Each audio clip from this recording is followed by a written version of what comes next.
पूछती हैं कि डिलीवरी के बाद हम पंजीरी खा लें, क्या हम देसी घी को पी सकते हैं, क्या हम देसी घी को खा सकते हैं।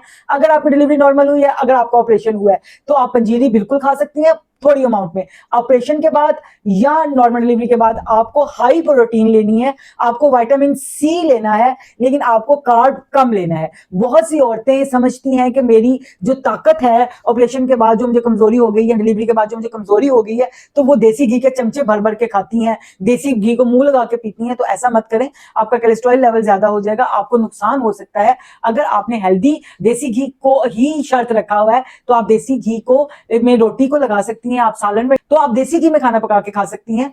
आप अंजीरी भी खा सकती हैं, लेकिन बहुत थोड़ी अमाउंट में। आप अच्छे वाला प्रोटीन लीजिए, और आप अपने आप को ये ना समझें कि मैं कोई बीमार हो गई हूं। आपकी डिलीवरी के 6 वीक के बाद आप अपना जिम, अपनी एक्सरसाइज सब शुरू कर सकती हैं, ताकि आपका पेट अपनी जगह पे वापस आए और आपको हेल्थ बेनिफिट्स मिलते रहें और आप एक हेल्थी जिंदगी गुजार सकें।